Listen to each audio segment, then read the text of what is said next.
عالیہ حمزہ جو گجرانوالہ انسداد دہشت گردی کی عدالت نے ان کو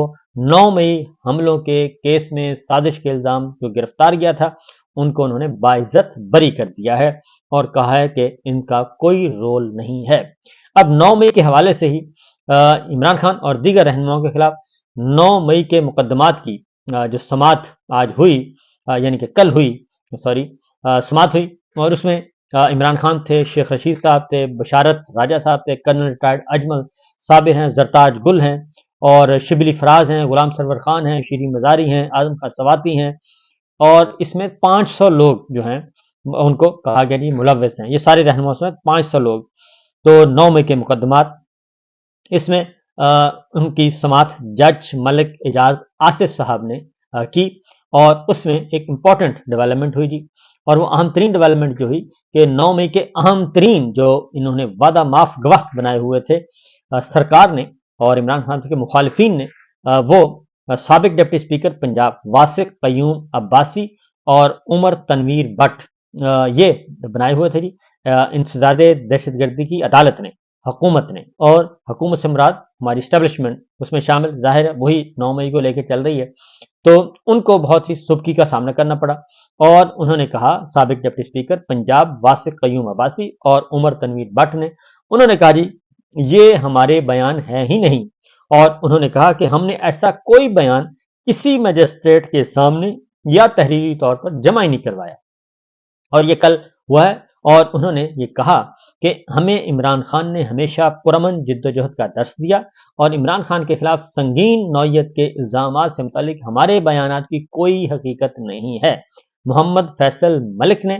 انسداد دہشت گردی کی خصوصی عدالت میں درخواست دائر کی، اور یہ 3 گواہان نے، انہوں نے کہا جی کہ انسداد دہشت گردی کی خصوصی عدالت نے درخواست کو ریکارڈ کا حصہ بنا دیا ہے، اور یہ اڈیالہ جیل میں اب ہوگی سماعت، اور اس میں یہ سب کچھ ہو چکا ہے، یعنی کہ اہم ترین جو انہوں نے وعدہ معاف گواہ بنائے تھے وہ منحرف ہو گئے ہیں، اور انہوں نے کہا جی ہمارا کوئی تعلق 9 مئی سے منسوب میرا بیان جو ہے وہ درست نہیں ہے، اور نہ ہی میرا بیان ہے یہ، یعنی کہ انہوں نے کہا ہم نے بیان دیا ہی نہیں ہے۔ واسق قیوم عباسی نے کہا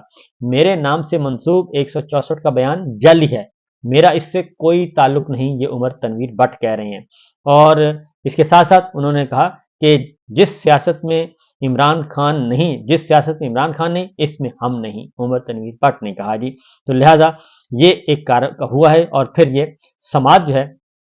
ساری کی ساری 12 ستمبر تک بغیر کسی کارروائی کے ملتوی کر دی گئی۔ تمام جتنے بھی میں نے بتایا اس میں غلام سرور خان ہے، اعظم سواتی ہیں، راجہ بشارت ہیں، واسق قیوم عباسی ہیں، عمر تنویر بٹ ہیں، اور باقی 500 کے لوگ، ان سب کی جو ہے وہ سماعت جو ہے وہ ملتوی کر دی گئی۔ اس کے ساتھ ساتھ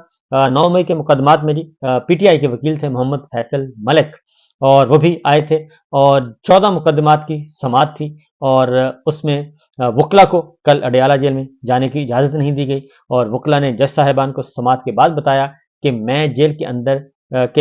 اندر جانے کی اجازت نہیں دی گئی مجھے، اور عدالت جیل انتظامیہ کے رویے پر تفصیلی آرڈر جاری کرے گی۔ اور 9 مئی کے کیسز میں اہم پیش رفت جو کل سب سے بڑی ہوئی وہ وہی ہوئی جو میں نے کہا کہ جی جو اہم ترین جو گواہان تھے انہوں نے کہا جی ہم نے بیان دیا ہی نہیں ہے، تو اس سے بڑی جعل سازی اور کیا ہو سکتی ہے کہ بیان دیے نہیں لیکن بیان ریکارڈ پر لگائے ہوئے ہیں، اور عدالت کے ریکارڈ میں وہاں پہ رکھے ہوئے ہیں، اور چلان پولیس نے بھی اور ساروں نے کہ جناب یہ دیکھیں ہم نے وعدہ معاف، اس وقت بہت بڑی خبریں چلی تھیں کہ ہم نے وعدہ معاف گنوانا ہے۔ تو یہ 9 مئی کی حقیقت اتنی ہی ہے جتنی میں نے آپ کو بتائی ہے کہ جھوٹ پر جھوٹ پر جھوٹ بولا جا رہا ہے، کیونکہ یہ اس لیے بولا جا رہا ہے کہ جب آپ 2 لوگ ملوث ہیں تو آپ اگر 500 لوگوں پہ مقدمہ درج کریں گے تو پھر یہی حال ہوتا ہے۔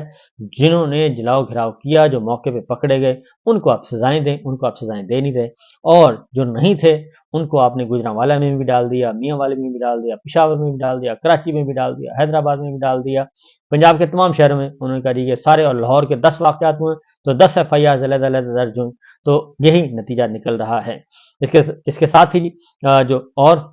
دوسری خبر ہے وہ بھی جسٹس میاں گل حسن اورنگزیب کی عدالت کی ہے۔ اظہر مشانی صاحب کے 2 لاپتہ بھائی، ان کی درخواستوں کی سماعت کل پھر ہوئی اور آج پھر ہوگی۔ اور اس میں اعظم نشوائن کے دونوں بھائی جو ہیں جون سے لاپتہ ہیں، اور جسٹس میاں گل حسن اورنگزیب نے کہا کہ میں اس کیس کو مختلف طریقے سے پروسیڈ کروں گا، اور میں ایگزیکٹو نہیں جوڈیشل سائڈ پر ہوں، اور اٹارنی جنرل نے متعلقہ حکام سے ہائی لیول پر رابطہ کیا، ایڈیشنل اٹارنی جنرل نے کہا، لیکن ابھی تک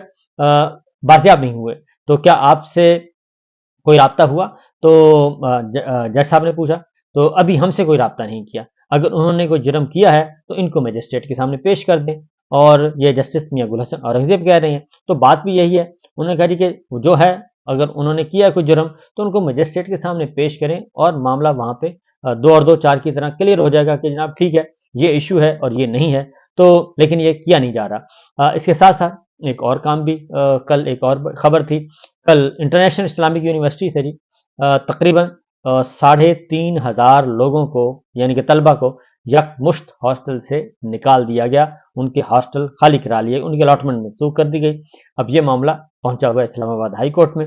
تو اسلامی یونیورسٹی کو جواب دینے کے لیے آج تک کی مہلت دی ہوئی ہے، آج پھر یہ مقدمہ آئے گا اور اسلامی یونیورسٹی خود ہاسٹل کے طلبہ کا معاملہ حل کرے، ورنہ عدالت جو ہے وہ پھر خود فیصلہ کرے گی، یہ بھی کیا گیا۔ اور جسٹس میاں گل حسن اورنگزیب نے طلبہ کی درخواست پر یہ سماعت کی ہے، اور یونیورسٹی کی جانب سے بھی وکیل پیش ہوئے، طلبہ کی جانب سے پیش ہوئے، اور یونیورسٹی انتظامیہ کو آج تک کی مہلت ہے کہ اگر وہ اس ایشو کو خود سالو کر لیں تو ویل اینڈ گڈ، اگر نہیں کریں گے تو پھر معاملہ جناب آگے بڑھے گا۔ اب ایک اور خبر جو کہ وہ بھی 9 مئی سے متعلق ہے، 9 مئی سے نہیں سوری، جنرل فیض حمید گرفتار ہوئے ہیں، اور عمران خان صاحب کے ساتھ ان کا تعلق جوڑا جا رہا ہے۔ اب ایک نئی کانسپریسی تھیوری ترتیب دے رہی ہے، سازشی کہانی بنائی جا رہی ہے، تو ڈپٹی سپرنٹینڈنٹ محمد اکرم وہ بھی ان کو بھی اٹھایا ہوا ہے، لاپتہ کیا ہوا ہے، غائب کیا ہوا ہے، اور وہ بھی کل راولپنڈی میں پھر مقدمہ تھا، اور امین درخواست گزار کی جو وکیل ہیں وہ تھیں محترمہ ایمان حاضر، ایمان زینب مزاری جو ہیں وہ تھیں، اور سی پی او راولپنڈی خالد ہمدانی، اور فیڈریشن کی طرف سے محمد الیاس بھٹی ایڈیشنل ایڈوکیٹ جنرل اور دیگر وکلا جو ہیں وہ پیش ہوئے، اور مسٹر غفور انجم سپرنٹینڈنٹ سینٹرل اڈیالہ جیل یعنی کہ، اور وہ بھی موجود تھے جی، وہ بھی آئے ہیں، اور ایس ایچ او بھی آئے تھے، تو انہوں نے دوبارہ بیان حلفی عدالت میں جمع کرایا سی پی او راولپنڈی نے، اور سی پی او راولپنڈی کو لاپتہ ڈپٹی سپرنٹینڈنٹ محمد اکرم کو بازیاب کروا کر پیش کرنے کا ہائی کورٹ نے حکم جاری کر دیا، اور سماعت 27 اگست تک ملتوی کر دی، اور اس میں انہوں نے کہا ہے کہ جناب انہیں ہر صورت میں پیش کیا جائے، اور ڈپٹی سپرنٹینڈنٹ سے متعلق درج مقدمے کی کاپی عدالت میں بھی پیش کر دی گئی، اور اس کے ساتھ ساتھ سی پی او راولپنڈی نے درستگی کے بعد اپنا بیان حلفی بھی جمع کروایا، اور ایک بندہ جیل حدود سے لاپتہ ہوا اور آپ نے کسی اتھارٹی سے رابطہ کیا، عدالت نے جیل سپرنٹینڈنٹ سے پوچھا، میں پولیس کے ساتھ مکمل تعاون کر رہا ہوں، جیل سپرنٹینڈنٹ نے جواب دیا، سیکٹری دفاع سے بیان حلفی لے لیتے ہیں، سب ٹھیک ہو جائے گا، عدالت نے یہ کہا۔ ایک بندہ مسنگ ہے، جیل انتظامیہ اور پولیس سوئی ہوئی ہے، اگر وہ ریکور ہوں تو ہم عدالت میں پیش کر دیں گے، ایڈیشنل اٹارنی جنرل نے کہا، اس میں کیا ہونا ہے آپ کو بھی معلوم ہے، جج صاحب نے کہا، اور پولیس نے مقدمہ بھی عدالتی حکم پر درج کیا، خود نہیں کیا، اور پولیس رپورٹ میں سپرنٹینڈنٹ جیل کا بیان بھی شامل کریں، عدالت کی سی پی او راولپنڈی کو ہدایت، اور آئندہ سماعت جو ہے وہ 27 اگست کو ہوگی جی، اور یہ کہا گیا ہے کہ ہر صورت میں جو ہے ڈپٹی سپرنٹینڈنٹ محمد اکرم کو پیش کیا جائے، تو جسٹس محمد رضا قریشی نے سماعت کی ہائی کورٹ راولپنڈی بینچ میں۔ تو یہ ساری خبریں جو ہیں وہ سب کی سب ایسی ہی ہیں کہ حقائق جو ہیں وہ مسخ کیے جا رہے ہیں، اور زبردستی لوگوں کو اٹھایا جاتا ہے، اور اٹھا کر کہا جاتا ہے کہ آپ وعدہ معاف گواہ بنے، اور ان پہ تشدد کیا جاتا ہے۔ اب محمد اکرم کو بھی باقاعدہ طور پہ ان کو اٹھا کر لے کے گئے، ان کی فیملی یہ بتا رہی ہے، اور سب کچھ، اور جیل حدود کے اندر سے ان کو لے کے گئے، تو یہ ہے سچویشن، اور پھر وہی ہوتا ہے کہ جب مطلع صاف ہوتا ہے، پریشر ختم ہوتا ہے، تو پھر جب عدالت میں ٹرائل کا وقت آتا ہے تو پھر اس وقت لوگ کہتے ہیں کہ جناب ہم سے زبردستی بیانات لیے گئے، بلکہ زبردستی ہماری طرف سے بیانات لکھ کر لگا دیے گئے، تو یہ ہے، تو اس لیے جناب احتیاط کریں جو یہ سب کچھ کر رہے ہیں۔